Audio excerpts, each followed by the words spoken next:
The shadow and human hostility. There comes a moment in life when you realize something important, the hostility people direct toward you often has very little to do with what you've done and far more to do with what's going on inside them. You might wonder why a friend suddenly grows distant, why a colleague who used to support you now undermines your work, or why someone who once praised you now seems irritated just by your presence.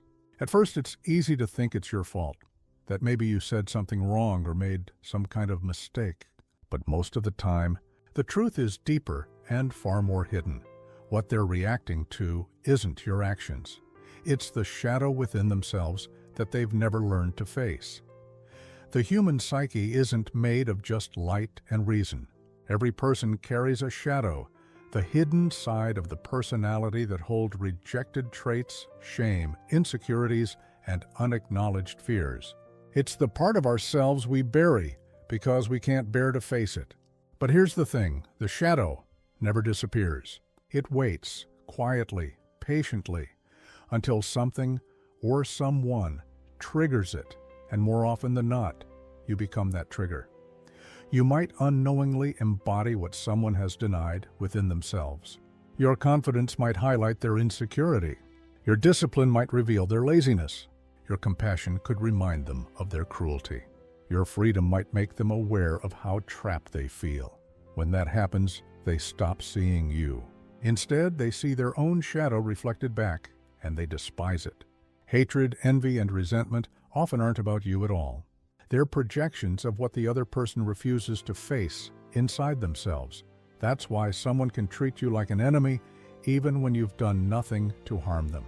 They're not fighting you, they're fighting the parts of themselves they can't accept. You simply became the mirror that exposed their illusion. And for most people, that's unbearable. Instead of facing their darkness, they try to destroy the mirror. They criticize, gossip, or distance themselves, thinking that by removing you, they'll silence the discomfort inside them.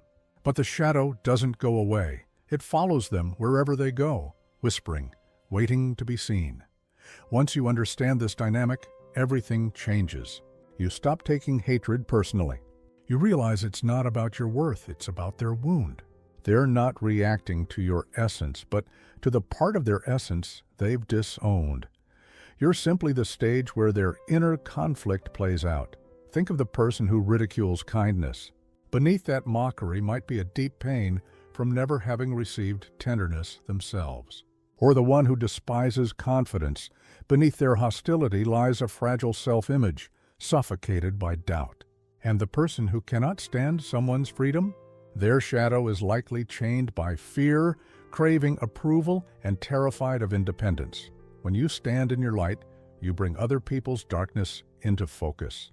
And many would rather blame you than face what they see. This is why the shadow is so dangerous. It convinces people that what they hate in others is real. It's easier to attack someone else than to admit uncomfortable truths about themselves. It's easier to criticize another's success than to confront one's own passivity. It's easier to judge authenticity than to face the lies we live with. But it's not just their shadow. You have one too. Just as you awaken discomfort in others, others awaken it in you. The people who irritate you, the traits you despise, the qualities you mock, all of these can be signals pointing toward your own unclaimed shadow. To deny this is to live in blindness, forever blaming, forever projecting. But to see it is the beginning of integration, the start of making peace with your own darker corners. The truth is, the shadow within others will keep operating whether they acknowledge it or not. It shapes their perceptions, guides their hostility, and hides behind their words. They may never realize that you're not their enemy. You're their mirror. They may never understand that what they despise in you is simply an unhealed wound in themselves. But when you see it clearly, you stop being deceived by appearances. You realize that behind the mask of hatred, beneath envy and rejection, there's just a shadow trying not to be seen. And it's that shadow, not the conscious self, that speaks through them. Authenticity. The silent disruption. Authenticity is one of the most disarming forces a person can embody. To be authentic means to live without masks, to speak in your true voice, to act in alignment with your values, and to stop apologizing for who you are. But as freeing as authenticity feels, it often provokes hostility. Because authenticity doesn't just express truth, it exposes falsehood. When you live authentically, you become a mirror for those who don't. Your presence reminds others of the masks they wear, the compromises they've made, and the truths they've silenced just to belong. Without even realizing it, your authenticity becomes a silent confrontation. Most people live behind masks. They craft identities designed to be accepted, roles that win approval, and personas that protect them from rejection. But these masks are heavy. They require constant maintenance. And when someone authentic walks into the room, it destabilizes that entire illusion. Suddenly, the mask feels weak. The persona feels fragile. The false identity begins to crack. And that's why authenticity is so often perceived as a threat. When you live in truth, you remind others of the lies they live by. You remind them of the parts of themselves they've abandoned. Your very presence says, without words, you could be free too. But to those who aren't ready, that message feels like danger. That's why rejection often follows authenticity. It's not that you've done anything wrong, it's that your truth disrupts the illusions others depend on. Consider how unsettling it is to meet someone who refuses to conform. Their refusal calls out your own compliance, or someone who speaks up when everyone else stays silent. Their courage reminds you of your own fear. Or someone who lives unapologetically free. Their choices shine a light on the change you've accepted as normal. Authenticity naturally awakens discomfort. It forces people to look inward, and not everyone is ready for that kind of honesty. But authenticity is not rebellion for the sake of attention. It's not arrogance, it's alignment, the simple act of being who you truly are. And that simplicity is what makes it powerful. Masks require effort to maintain. Lies need constant reinforcement. Illusions demand energy, but authenticity flows effortlessly. It simply is. And in that effortless being, it exposes the exhausting effort others are putting into pretending. That's why some will resent the authentic individual. They'll label you arrogant, strange, or self-absorbed. They'll mock or diminish you, not because of what you've done, but because of what your presence stirs within them. These reactions are defense mechanisms. They're not really about you. They're about preserving the comfort of illusion. Accepting your authenticity would mean questioning their inauthenticity. And that requires courage most people aren't ready for. It's easier to mock the one who stands in truth than to face the prison of one's own falsehood. Authenticity also threatens power structures, whether in families, workplaces, or communities. Every system depends on conformity. There are roles people are expected to play and scripts they're expected to follow. But the moment someone refuses the script, the system trembles. Authenticity exposes how fragile those systems really are. It shows that the rules aren't law, that the roles aren't sacred. And for those who depend on those systems for their sense of stability, authenticity looks like rebellion. They'll call the authentic person the problem, when in reality, it's their illusion that's collapsing. Yet, despite all this resistance, authenticity carries a strange kind of magnetism. Even those who resent it feel drawn to it. Because deep down, everyone longs for freedom. Everyone feels the quiet ache of unexpressed truth. So when they see someone living it, truly living it, it awakens both admiration and envy. They may attack you on the surface, but beneath that hostility is longing. You remind them of the self they abandoned, the life they were too afraid to live. Authenticity isn't safe. It won't always bring approval or praise. In fact, it often guarantees misunderstanding and rejection, but it also brings peace. Because once you choose authenticity, you stop living for the opinions of others. You stop contorting yourself to fit expectations. You stop betraying your own truth just to be accepted. You stand as you are, even when it unsettles others. And perhaps that's why authenticity is so threatening, because it's contagious. When you live authentically, you silently give others permission to question their own masks. And questioning is the first step toward awakening. This is the quiet revolution of authenticity. It shakes illusions, provokes resistance, but also plants the seed of freedom right in the hearts of those who fight it. The hidden battle for power and control human interaction is never as simple as it seems. Every conversation, every friendship, every argument carries with it an invisible current of power. Sometimes it moves gently, barely noticeable. Other times it surges, strong enough to reshape the relationship entirely. Most of the time we don't see these dynamics clearly. They work quietly in the background, influencing behavior, shaping emotions, and guiding the way people treat each other. The struggle for power isn't always loud or obvious. It's not just about dominance or control in the traditional sense. More often, it's about influence, about validation, about the subtle need to shape how another person feels or thinks. We like to believe our relationships are built purely on love, respect, or mutual understanding. And yes, those things are real, but beneath them lie hidden motives. One person seeks reassurance of their worth. Another craves recognition.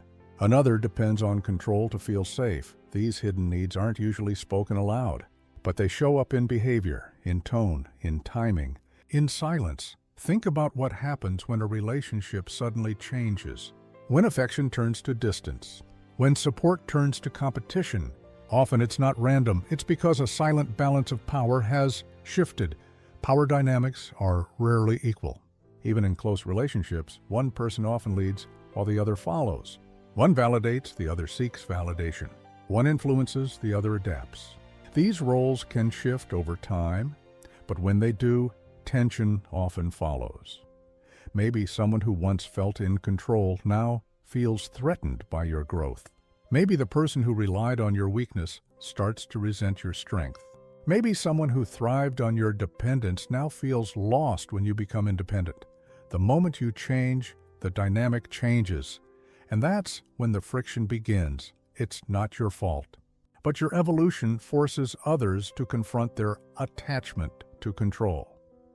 Consider what happens when you start setting boundaries. The instant you say no, you disrupt the balance. The person who benefited from your compliance suddenly senses their power slipping. Their anger isn't really about the boundary, it's about losing control. Or think about when you start succeeding. For some people, your success feels like betrayal. Not because you hurt them, but because your rise changes the unspoken hierarchy. You're no longer below. The silent structure of comfort breaks, and that's when resentment surfaces. These patterns show up everywhere, in friendships, in families, in workplaces, even in casual interactions. Who interrupts and who listens? Who gets attention and who fades into the background? Who gets deferred to in group decisions? These seemingly small behaviors reveal who holds the invisible power. And when that power is threatened, hostility follows. That's why sometimes you'll feel someone's energy shift toward you without any clear reason. You'll sense coldness, tension, or passive-aggressive comments. It's not necessarily about what you did, it's about what your presence disrupts. The most dangerous part of all this is that these dynamics are rarely acknowledged.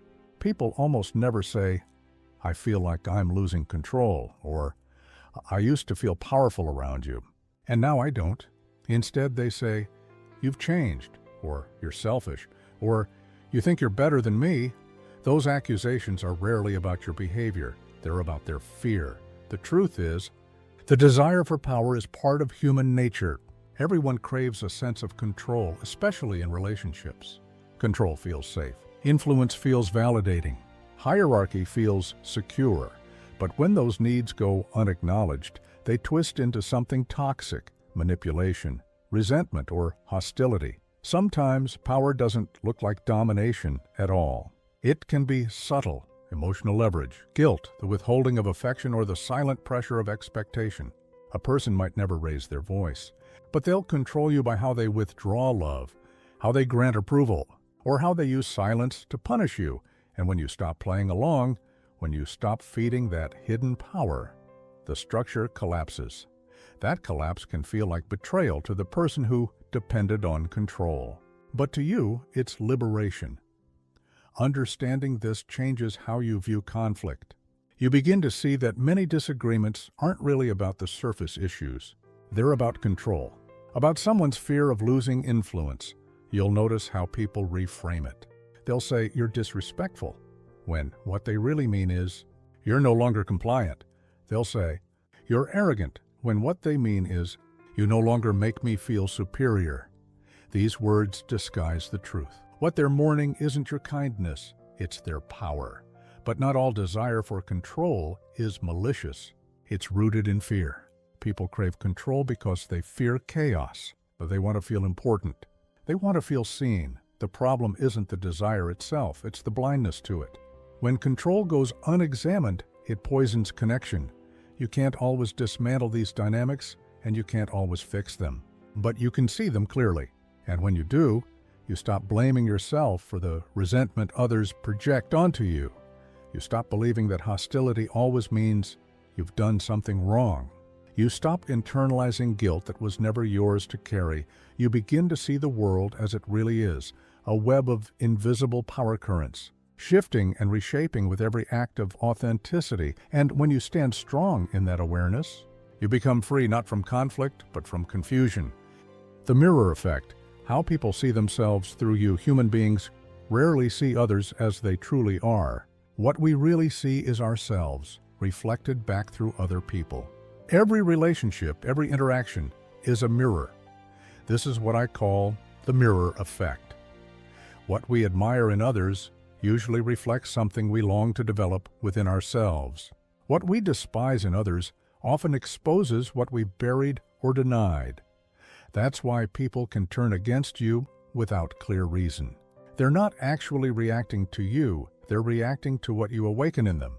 You may represent qualities they've rejected in themselves. You become the mirror that shows them what they're missing, what they're avoiding, or what they're ashamed of. And for many, that reflection is unbearable. Instead of using it for growth, they try to destroy the mirror. They criticize, they distance themselves, they resent you. But beneath all that is just pain, the pain of seeing themselves too clearly. Imagine someone who mocks your ambition. Beneath that mockery might be regret for their own unfulfilled dreams. Or the person who can't stand your confidence. It's not your confidence that bothers them. It's their own buried insecurity. The one who hates your freedom? Their anger often comes from the chains of approval and fear they've wrapped themselves in. In every case, the hostility is not about you. It's about the reflection you create. That's the unsettling beauty of the mirror effect. It refuses to let illusions stay hidden. When you grow, when you evolve, when you live with honesty, you become a mirror that strips away other people's self-deception. You remind them of who they could be, or who they once wanted to be, or who they secretly fear they already are, and that reflection can be too much to bear. But the mirror effect doesn't only apply to others, it applies to you too. The people who irritate you the most, the ones you criticize with unusual intensity, the traits that trigger you, they might all be pointing to your own shadow. The laziness you despise in someone else might reveal your own fear of rest.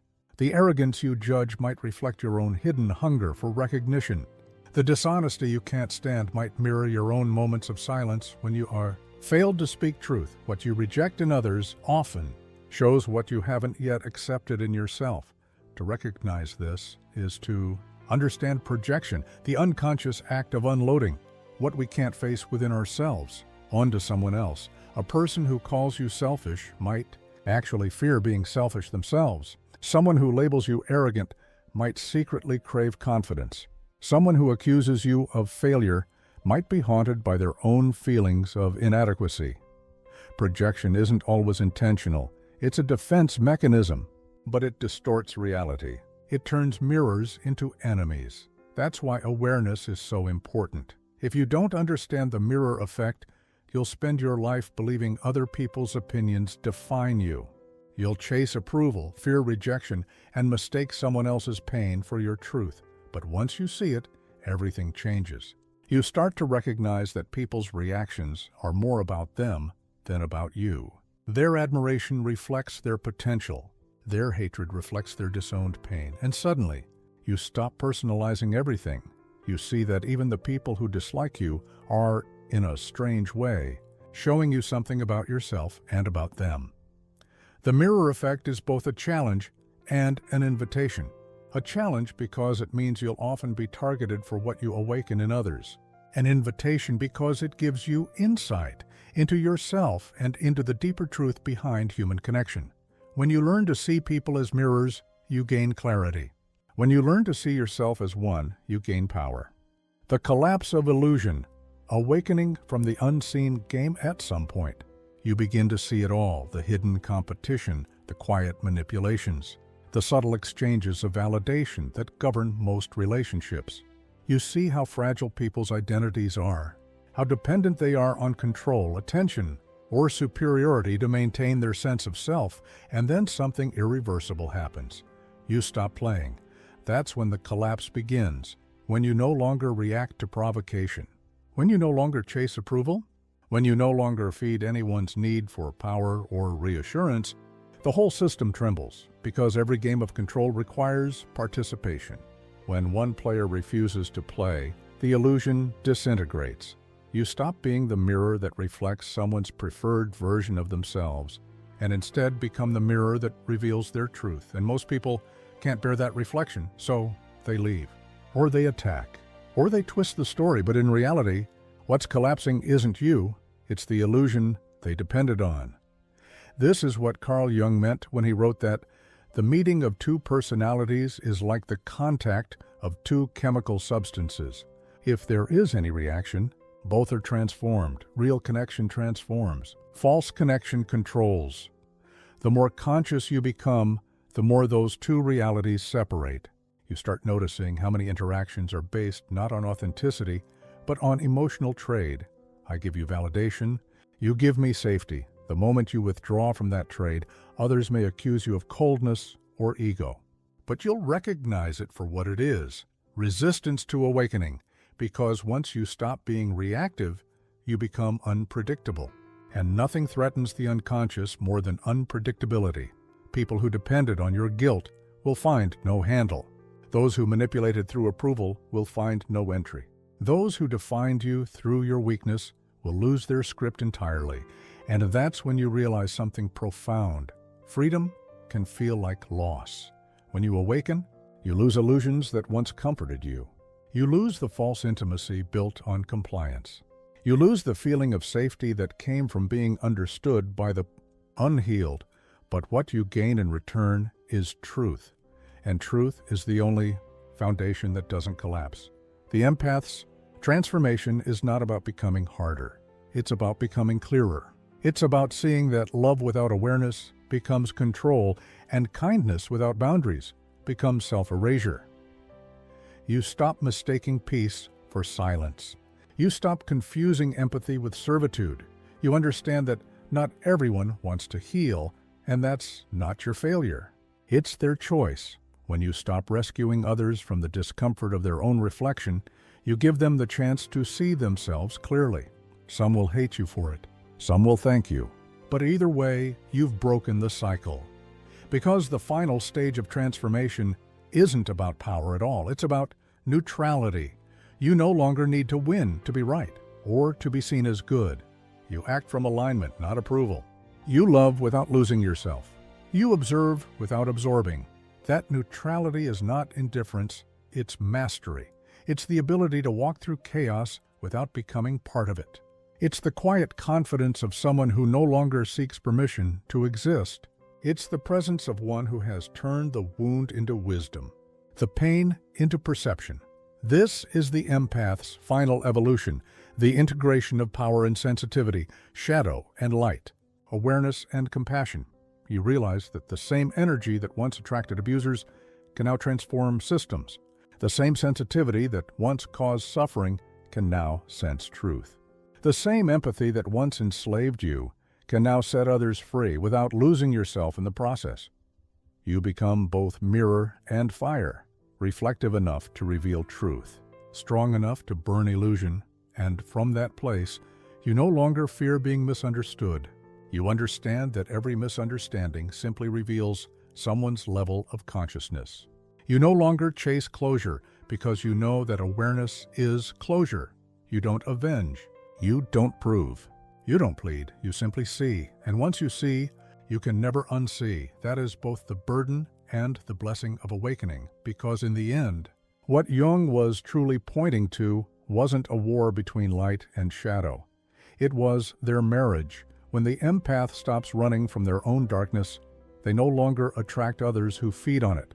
When the empath learns the language of the shadow, manipulation no longer works. When the empath stops seeking peace through submission, power games end. You become your own center, untouchable, unprovable, undefinable. The illusion of control collapses. The illusion of hierarchy dissolves. And what remains is simple presence, pure consciousness, anchored in self-awareness. This is not the end of the story. It's the beginning of real freedom. The wound becomes power. The mirror becomes light. The empath becomes whole.